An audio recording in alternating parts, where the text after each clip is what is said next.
Hi guys, Luca here from Sabre Airsoft with another VMP2 video. I know I keep saying I don't want to do any more of these, but they just keep on coming. Today we're having a look at the VMP-2S. We're going to have a look at it and give it a quick chrono out of the box. I know I didn't chrono the C last time. I just didn't have the time.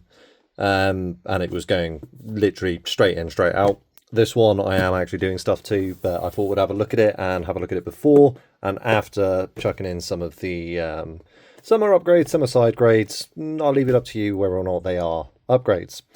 Anyway, VMP-2S. So this is one of the new variants. The C obviously being the one that is clearly inspired by the Tech 9.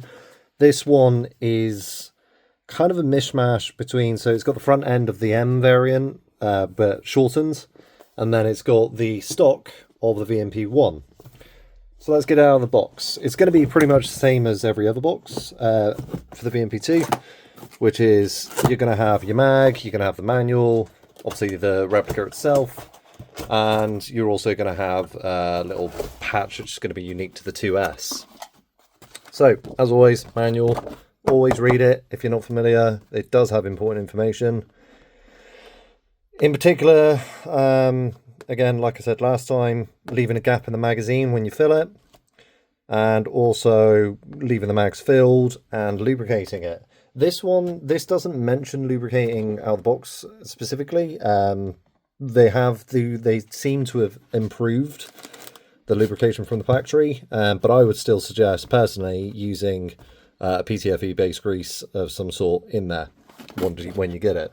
And we will do that once we've done things to it. Anyway, let's put that to one side. So as I say in the box, you get the 2S patch, which again I can't keep. It's very annoying. You get spare nozzle, spare O-rings, and your charging handle. I'll pull the charging handle out for the moment. It is the normal VMP2 charging handle, so there's not a special one for this, unlike with the C. C has obviously that slightly longer one with all the holes in it. So pop that back in there. Also comes with one extended mag with the extended mag sleeve. We'll get the mag out as well.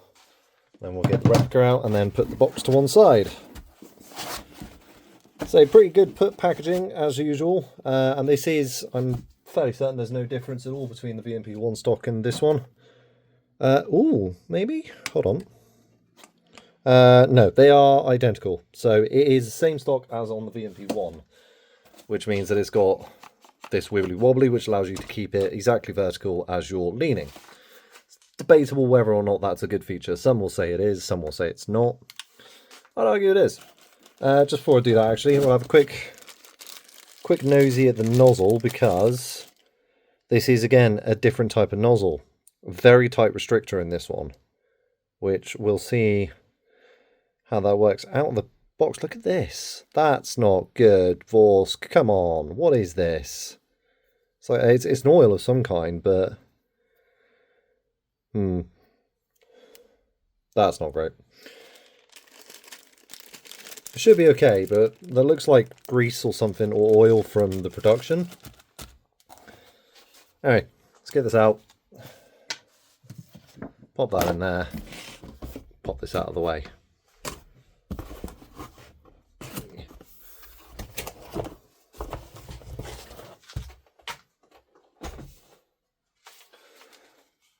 As I say, there's nothing really here that you're not going to have already seen. It's the exact same upper and lower.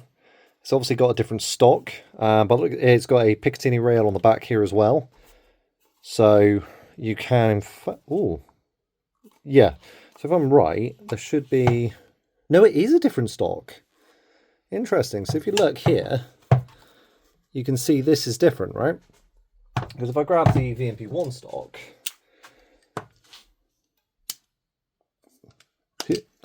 it's got a screw going through the back of it, as you can see here, and it's got these indexing tabs.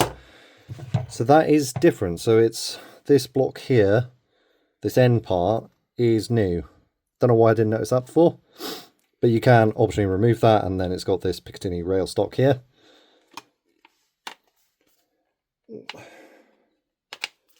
There we go. You could, of course, still put this onto your VMP2 if you wanted to. You would just need to remove the same adapter that's on the VMP1 on the back of it, which is this one here. Instantly, while I've got this here, there's a new holster available from Nuprol, specifically for the VMP1. It's a QD one. It's actually not too bad. I'm going to give it a proper test run on the weekend. Actually run a sidearm for a change.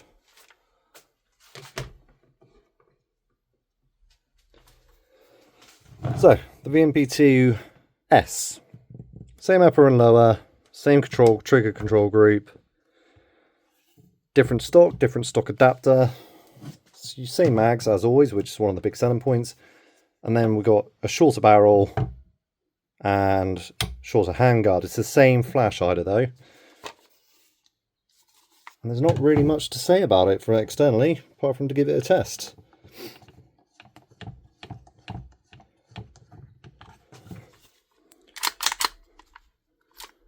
So yep, that's the different nozzle, same hop up, same everything, which none of this is a surprise to me at all. I fully expected that to be the case. So we'll get this mag gassed up, give it a couple dry fires.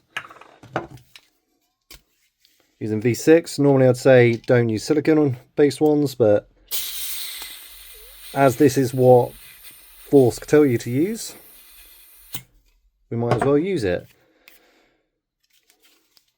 No leaks out the factory, that's good. It is very hot today as well. Ooh. So semi. And then full. It's pretty nippy, pretty fast. So let's give that a chrono, shall we? Before we start doing funny stuff to it.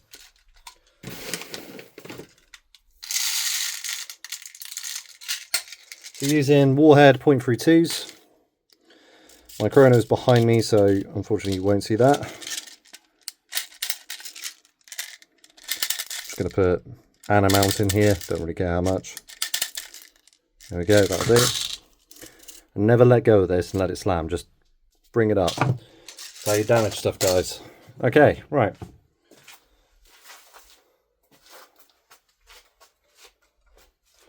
So, 0.32s, nothing on the chrono. This will unfortunately have to be a trust me bro kind of moment. Remember, lock it back before you put the mag in.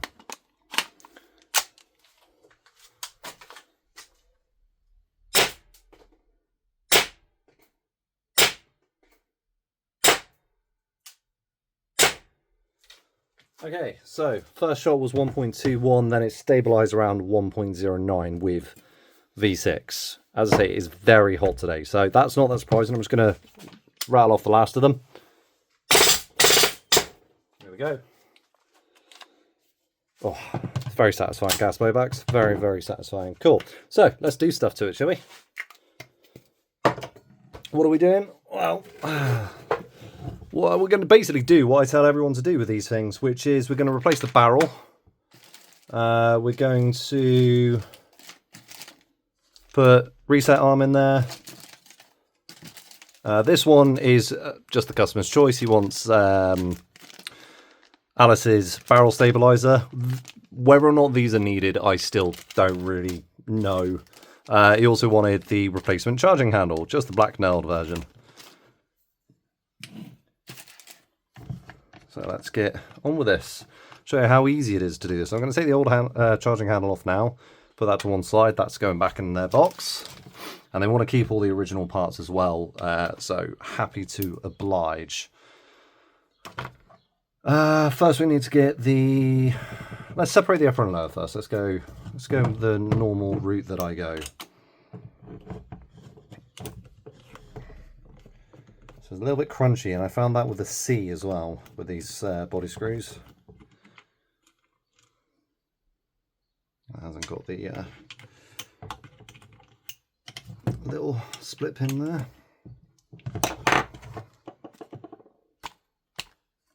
So we can get out with a magnet. There we go.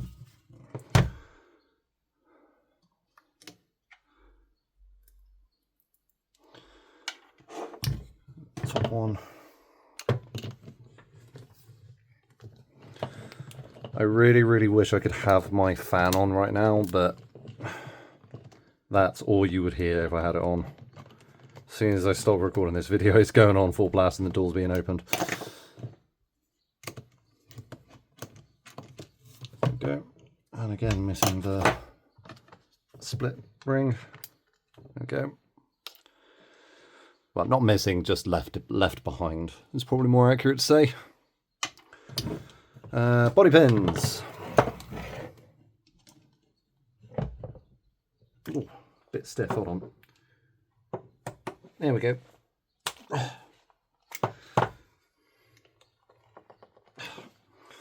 Okay, those body pins are being annoying and stubborn. Where is my bench block? Right there. Tidy your workshop, and then you'll never lose a tool. Practice what you preach, Luca. Practice what you preach. It is too hot.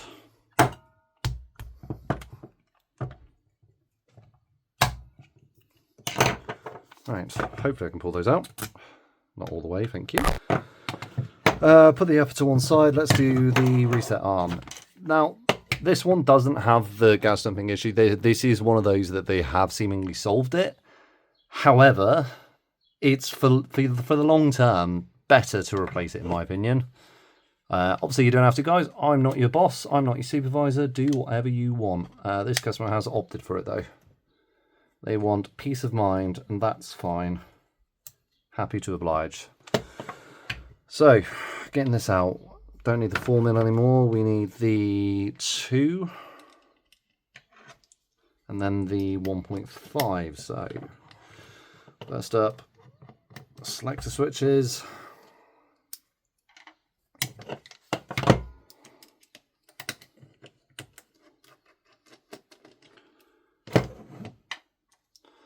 Switch to the 1.5.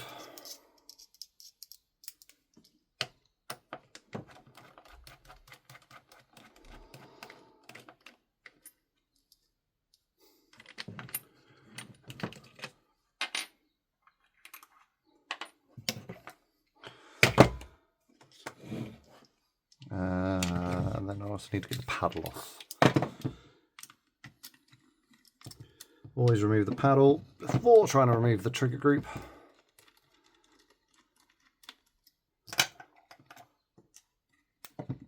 It can be a bit stiff sometimes. There we go. Cool. That should now, with both body pins out. Is that out properly? It is. Am I forgetting something? Don't think I am.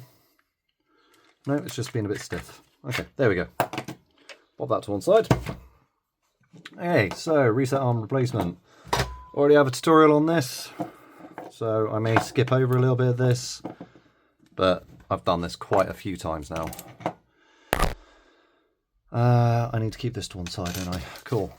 This is the new resin, I believe. This is kind of a black nylon resin. Slightly, it's technically translucent, but it's hard to see. We have now switched to resin over FDM printing for the reset arms. The reason being is that we have found that it's just as good and it's quicker to produce in batches. Spring out of one, spring in the other. You can sort of see, maybe, hopefully you can see that it's slightly transparent. Look. Interesting. Right, what grease am I using? I'm going to be using the tubby custard. That is officially what I'm calling this stuff, tubby custard.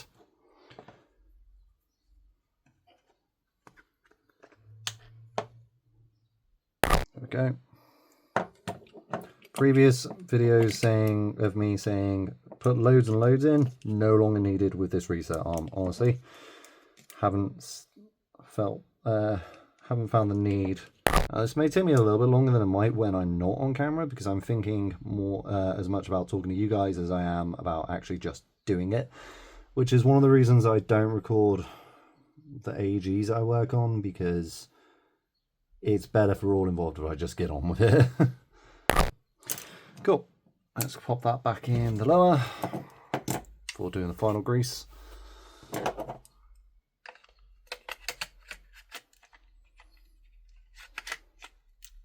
This is a bit of a stubborn mower.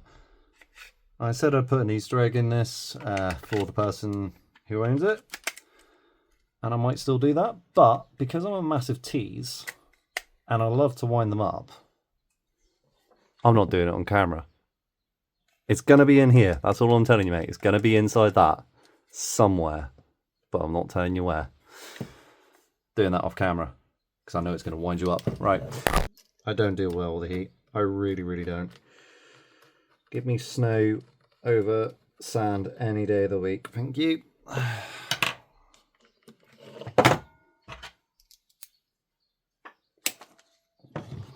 Personally, I remove this paddle off all of mine. I don't find it useful, and I find it mildly irritating a lot of the time.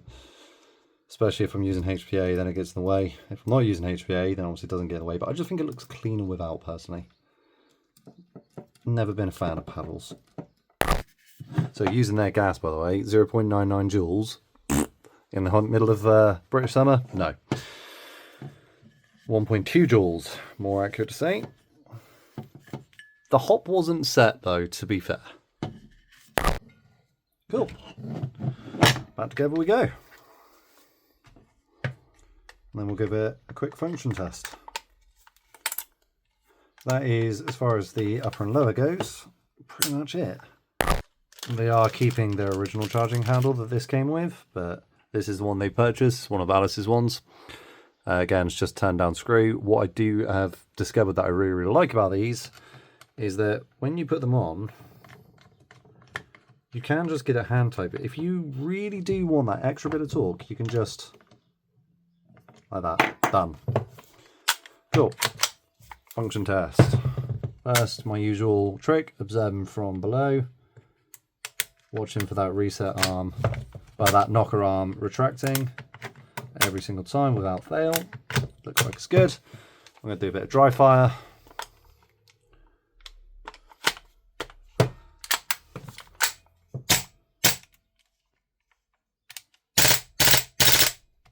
Here's a little bit low there.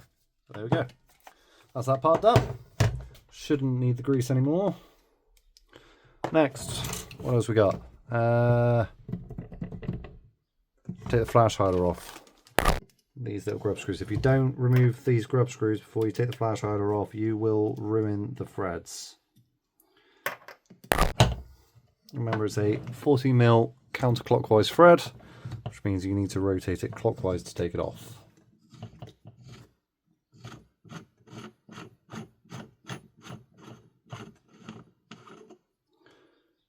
Just like that. Next, let's back the centering screws out. Then 4mm again for these two. And it should have the same barrel nut as the M and MD. This customer originally did sort of look at the SD version of this. However, as they realised that the integral suppressor actually makes it so you can't use the M-lock. So, poor design there. If you can't use the M-lock, don't put the M-lock on there. So now we are doing, there they are. Now we are doing the TDC hop-up tensioners.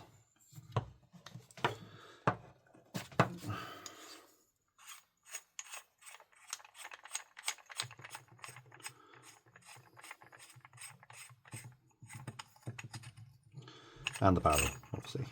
Whoop. So as you can see, this does have the split barrel. The C only has this section. The S and SD, I do believe, both have this section here.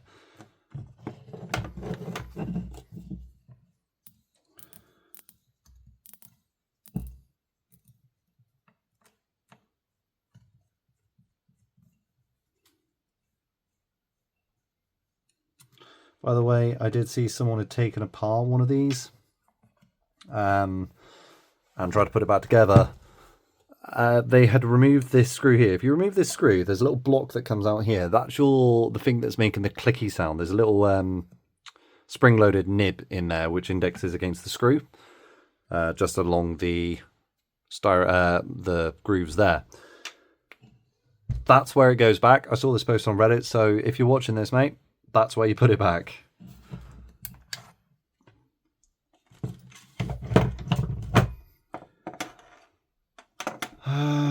God, I know I keep saying it, but it is really, really, really, really hot. I'm not doing anything strenuous and I've started sweating. So replacing your barrel, dead easy to do, guys, really is. 4 screws, and then an O-ring. This O-ring right here, which is usually, it's basically a crush ring, essentially. You should just, these little rubber arms as well on the sides, they do fall out, so you may want to remove them just before you take it apart. Now then, from this barrel, we are going to need these 2 little O-rings. 2. So why do we replace the barrel? Well, I'll see if it will come through, but you might be able to see there's a line inside of there. That line is a gap on the inside of the barrel that is caused by this. This is currently as tight as it'll go, and there's still that big gap around here, or it's probably around here, which allows a change in pressure. We don't want changes in pressure as it's traveling down the barrel. This is the one the customer supplied. I do believe it's a maple leaf hybrid. I have no issues with those barrels. It's got quite a long crown to it internally, but otherwise fine. And I'm going to turn them off. Clean your barrels, guys. So especially if you're sending it to me, clean your barrels, crying out loud. So now I got to clean it because I can't give it a proper test with a dirty barrel. Dirty boy, dirty.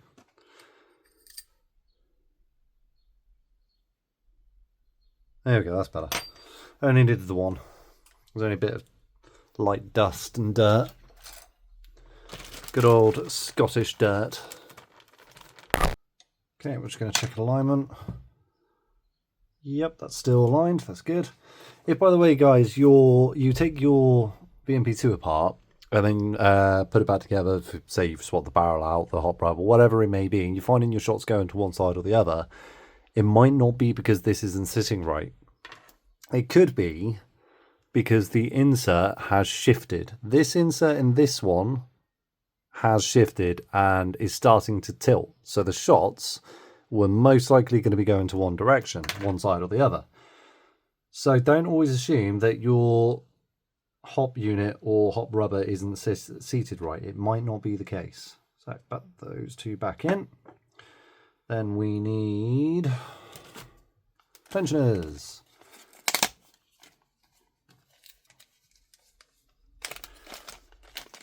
They didn't supply a nub, so I am going to use Alice's design and not my one.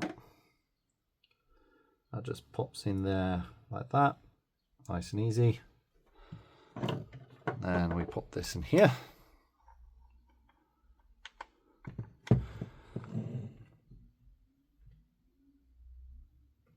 My brain just stopped working there. Just make sure it's lined up. That goes on like that. This particular customer as well will be getting the prototype end pass. However, they have asked me not to install it. They're quite happy to do that themselves. They want to run it as pretty much stock with the nozzle for the moment. But they have asked for one of these, which happy to oblige. What else? That goes there. Have I got anything else to go in this? No, I don't. Then we also need, where have I put it? There it is. Alice's barrel stabilizer. Okay, what size are you, just so I know? You are a 1 flat, is that 1.2, 1.5? Yeah, you're a 1.5 mil grub screw. Okay.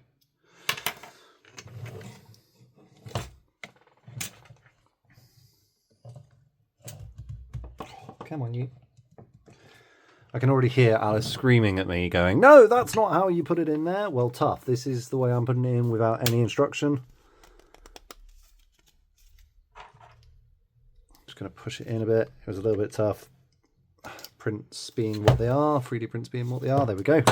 So I push it into here, and then I'm just going to, I don't think it's going to go anywhere, but I'm just going to tighten down that grub screw a little bit.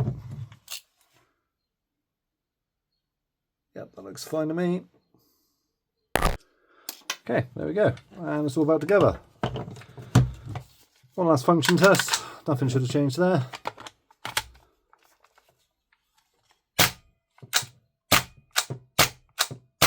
Cool. And then I've obviously got my own testing that I'm going to do for this particular customer. But there we go, guys. That's all you need to do to these things. You don't need to do much. Just new barrel, TDC tensioner, the reset arm. If you're so inclined, you don't have to. Again, I'm not your supervisor. I mean, if you want someone who thinks it's really cool, Chris thinks it's cool. Can you say no to that face? You could definitely say no to this face, though. But Chris approves. And he thinks it's cool. But he's also judging you and always watching you. Okay, anyway, that's it for this, guys. Obviously, my head has gone because it's too hot and I need to get this fan on in here before I just melt. I'm going to give this some more testing, take it out on the weekend, give it a proper run through. Just at range, I won't be running in a game, don't you worry, mate. And I need to go put this Easter egg somewhere in the lower here. Don't know why I'm doing that. Anyway, catch you on the next one. Let's see if we've got... Oh, look at all that free real estate. Hey,